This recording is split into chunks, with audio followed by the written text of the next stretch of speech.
Bihar police महकमे में कल देर रात बड़ा उलटफेर देखने को मिला है, जहां आपको बता दें कि डीजीपी को बदल दिया गया है। डीजीपी आलोक राज को बदलकर अब बिहार के नए डीजीपी विनय कुमार बनाए गए हैं। आखिरकार बिहार सरकार ने इतने कम दिनों में ही आलोक राज को उनके पद से क्यों हटा दिया, ये एक बड़ा सवाल बनता है। जी हाँ, आपको बता दें कि जब आर.एस. भट्टी बिहार के डीजीपी थे और जब वो केंद्रीय प्रतिनियुक्ति पर गए तो उनके बाद बिहार की कमान आलोक राज को दी गई, लेकिन अब आलोक राज को थोड़े ही दिनों में उनके पद से हटा दिया गया है और अब बिहार डीजीपी की नए पद विनय कुमार को दिया गया है। जी हाँ, अब वो बिहार के नए डीजीपी होंगे। लेकिन आखिरकार ऐसा क्या हुआ कि सरकार ने इतने कम दिनों में ही आलोक राज को उनके पद से हटा दिया? आइए आपको इस वीडियो में बताते हैं। जी हाँ, बता दें कि पुलिस महकमे में बड़ा फेरबदल किया गया है। राज्य के डीजीपी आलोक राज को पद से हटा दिया गया है।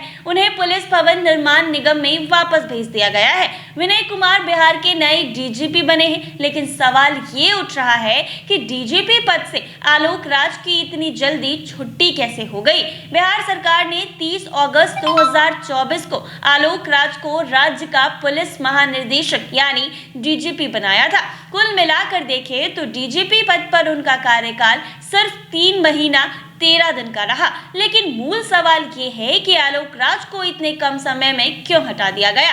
सत्ता के गलियारे में जो चर्चा हो रही है उसके मुताबिक आलोक राज डीजीपी पद के लिए मुख्यमंत्री नीतीश कुमार की पसंद नहीं थे। ये बात पहले भी सामने आ चुकी है। साल 2022 के दिसंबर में एसके सिंघल के डीजीपी पद से रिटायर करने के बाद नीतीश सरकार को नए डीजीपी की नियुक्ति करवानी थी। तब बिहार के आईपीएस अधिकारियों में सबसे सीनियर आलोक राज थे। आलोक राज 1989 बैच के आईपीएस अधिकारी हैं, लेकिन नीतीश कुमार ने 2022 में सबसे सीनियर आलोक राज को डीजीपी का जिम्मा देने के बजाय केंद्रीय प्रतिनियुक्ति पर तैनात आर.एस. भट्टी को बिहार बुलाकर डीजीपी बनाया था। भट्टी 1990 बैच के आईएएस अधिकारी हैं, यानी आलोक राज से 1 साल जूनियर है। आर.एस. भट्टी इस साल अगस्त में वापस केंद्रीय प्रतिनियुक्ति पर चले गए हैं। उनके जाने के बाद सियासी गलियारे में ये चर्चा आम थी कि विनय कुमार का डीजीपी बनना तय है, लेकिन सरकार ने आलोक राज को डीजीपी पद पर बिठाने का आदेश जारी कर दिया। सूत्रों की माने तो नीतीश कुमार के कुछ खास लोगों ने आलोक राज को पुलिस महकमे की सबसे बड़ी कुर्सी सौंपने में अहम भूमिका निभाई थी। चर्चा ये हुई थी कि नीतीश कुमार अपने उन खास लोगों के दबाव में आ गए थे, लेकिन आलोक राज की ताजपोशी के कुछ समय बाद ही सरकार में ये मैसेज गया कि बिहार पुलिस की व्यवस्था गड़बड़ होती जा रही है। नीतीश कुमार से उनकी पार्टी के ही कई प्रमुख नेताओं ने पुलिस को लेकर गंभीर शिकायतें की थी। राज्य सरकार बढ़ते अपराध को लेकर चिंतित थे। अगले साल बिहार में विधानसभा का चुनाव होना है और सरकार को डर था कि कानून व्यवस्था का यही हाल रहा तो अगले चुनाव में इसका खामियाजा भुगतना पड़ सकता है। लिहाजा सरकार ने आज अहम फैसला ले लिया। आलोक राज से 2 साल जूनियर विनय कुमार को बिहार का नया डीजीपी बनाने का फैसला लिया।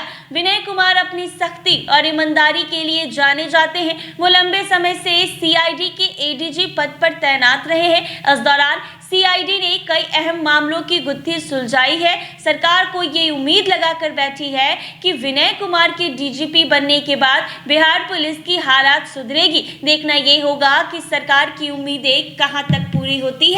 तो ये बड़ी वजह है, इसी कारण आलोक राज को डीजीपी पद से हटाया गया है, क्योंकि ये नीतीश कुमार को डीजीपी के पद पर पसंद नहीं थे। जब से बिहार की कमान डीजीपी के हाथ में गई, आलोक राज के हाथ में गई, तब से पुलिस की व्यवस्था काफी ज्यादा चरमरा गई थी। कई लोगों ने नीतीश कुमार से शिकायत की कि पुलिस की व्यवस्था पूरी तरीके से खराब हो गई है और नीतीश कुमार को आलोक राज डीजीपी के पद पे कुछ खास पसंद नहीं थे और यही वजह है कि उनसे 2 साल जूनियर विनय कुमार को बिहार के मुख्यमंत्री नीतीश कुमार ने डीजीपी पद दिया है। हाँ, ऐसे में आपको बता दें कि विनय कुमार की अगर बात की जाए तो ये सीआईडी में थे और सीआईडी में रहते हुए इन्होंने कई गुत्थी सुलझाई है। तो अब बिहार की कमान जो डीजीपी पद पर है वो इनको मिल गई है, क्योंकि अगले साल बिहार में विधानसभा का चुनाव होना है और अगर आलोक राज रहते और पुलिस की व्यवस्था यही रहती